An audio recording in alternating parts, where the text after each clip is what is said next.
Saudara, jenayah siber ialah permasalahan global yang mengancam kesejahteraan sejagat. Penggunaan teknologi komunikasi yang saban hari semakin canggih belum tentu dapat melindungi penggunanya daripada menjadi mangsa jenayah siber.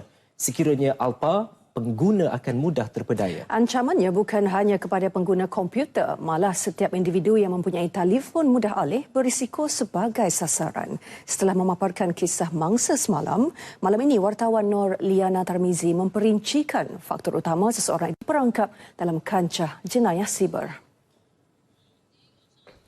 Seluruh dunia kini berdepan alam maya untuk memudahkan pencarian maklumat.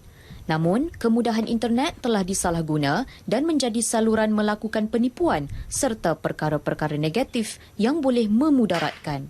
Pernahkah anda berkenalan dengan seseorang di laman sosial yang kemudiannya meminta bantuan keuangan? Adakah anda menerima email yang meminta klik pautan tertentu dan akhirnya virus menyerang komputer anda? Menurut penganalisis jenayah Kamal Afendi, terdapat 3 jenis mangsa dikategorikan dalam pemberdayaan jenayah cyber.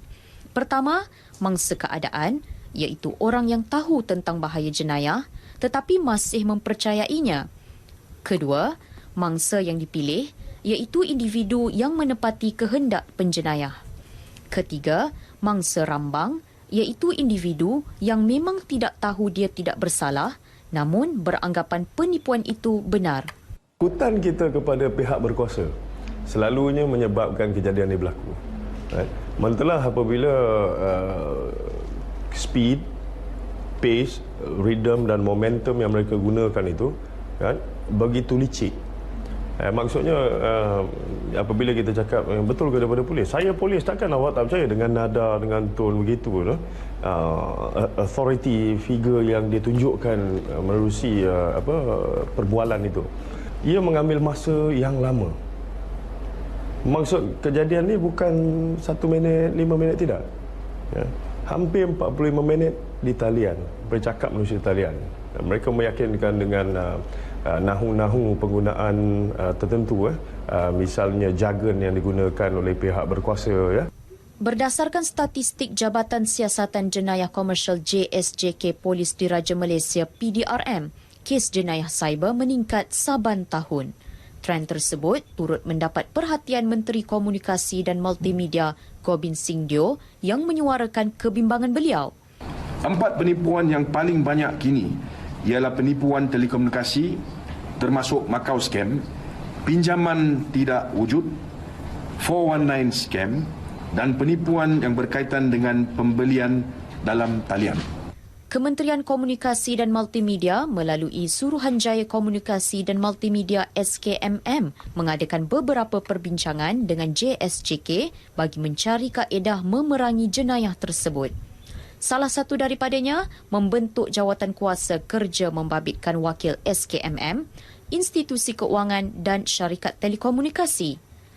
Penubuhan jawatan kuasa itu sebagai kerjasama dengan JSJK bagi mempercepatkan perkongsian maklumat dan memberi maklum balas serta-merta kepada masyarakat jika elemen penipuan dikesan. Pada tahun 2018, dalam Malaysia kita berjaya menangkap 2 sindiket yang beroperasi dalam sekitar Lembah Kelang, di mana mereka menggunakan modus operandi tipu panggilan dan membuat penyamaran sebagai agensi penguatkuasaan. Baru-baru ini kita ada buat tangkapan di Thailand, di Sadao, dengan bantuan daripada pihak RTP, Royal Thai Police. Rakyat Malaysia yang pergi ke Thailand buka pusat panggilan guna perkhidmatan komunikasi untuk menghubungi rakyat negara kita. Persatuan Keselamatan Pengguna Kuala Lumpur mula menerima aduan daripada mangsa jenayah cyber sejak 2 tahun lepas. Antaranya aduan daripada seorang pesara kerajaan yang kerugian RM85,000. Sejak tahun 2013, kita dah minta pihak-pihak berkuasa supaya mengimplementasikan penggunaan cap jari di setiap mesin ATM. Jenayah cyber ni, dia ni menggunakan, kalau orang panggil tu kaldai, dulu kaldai dadah kan, orang lain, yang Ini jenayah cyber juga yang menggunakan Kaldai account. Dia menggunakan akaun orang. Ni setiap kali kita ada peluang, kita akan minta supaya pihak yang berkenaan menguatkuasakan setiap transaksi di ATM menggunakan cap jari. Kerana itu tak boleh orang lain yang... Kajian mendapati rakyat Malaysia menghabiskan masa 20 jam seminggu menggunakan internet. Lebih banyak masa yang digunakan seseorang secara dalam talian, maka lebih tinggi risiko yang dihadapinya untuk menjadi mangsa jenayah cyber. Setiap individu memainkan peranan penting bagi membantras jenayah ini kerana ia mampu melumpuhkan sosial dan ekonomi negara. Fahami taktik jenayah cyber, elak jadi mangsa. Pilihan di jari anda, jangan terhantuk baru tengadah. Nurliana Tarmizi, RTM.